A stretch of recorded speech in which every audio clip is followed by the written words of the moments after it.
This is your record scraper, where we find stories that's fascinating, interesting and captivating.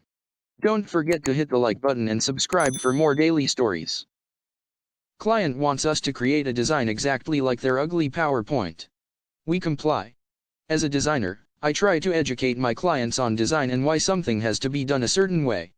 My agency is not cheap, so we make it quite clear that they are paying for our experience and knowledge, not some Photoshop monkey. Most of the time, my clients are appreciative and enjoy the extra guidance and professional advice. Occasionally, we get fun jobs. The sales pitch went well enough. The business owner, Bob, seemed like a decent guy and happy to trust our professional expertise. However, shortly after signing the deal, he brought on a new manager, Karen, who was put in charge of marketing, including the new website we were just contracted to do.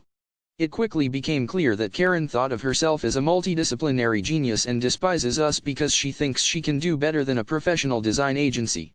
Karen loves sending over incomprehensible design instructions and feedback in the form of design mock-ups she creates in PowerPoint.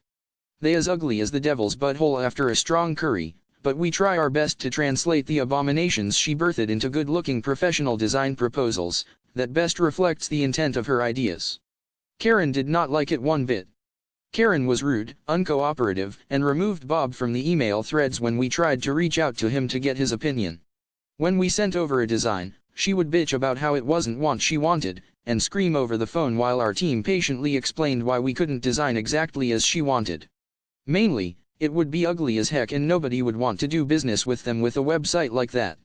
The last time Karen bitched about how we were stupid morons for not doing what she wanted, we got her on the phone with Bob. She was screaming incomprehensibly and nobody got a word in. Finally, Bob took her side and said Karen is extremely experienced and knows what she's doing. I want your team to follow every instruction, exactly as she asks. No problem. Once again, Karen sent over a ridiculous 70 MB PowerPoint. If we followed it exactly, it would look like a website from the 90s with the worst UX ever. We went through every little pixel of her PPT, asking her, so do you want us to copy this? Exactly. To which she would reply with a smug yes. So we documented her instructions down to the letter to cover our asses. Once again, we asked Bob, are you sure? Reply, yes, please hurry up and make those changes exactly as she asked. Okie dokie. We copied every ugly font choice, every terrible gradient, every hideous element into the design.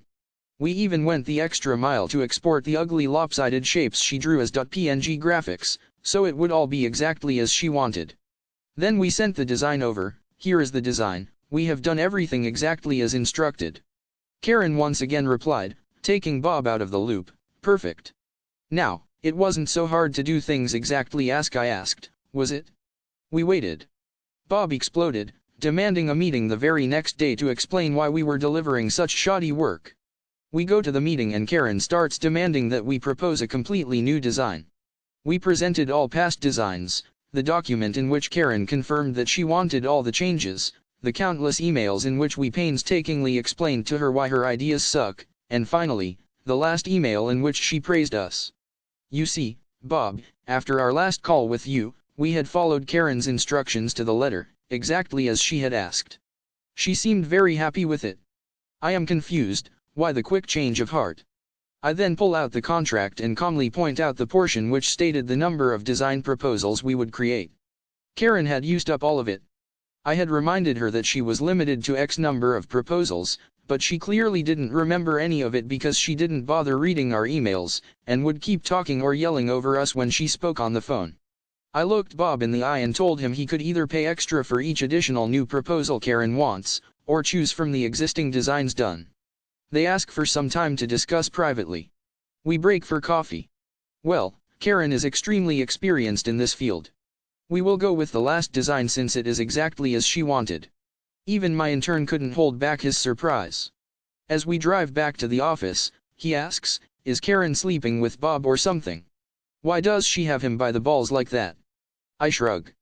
It's his business, and we're getting paid anyway, and he clearly doesn't appreciate our design expertise after all. The less time we spend arguing with them, the more time we could use to focus on my appreciative, good clients.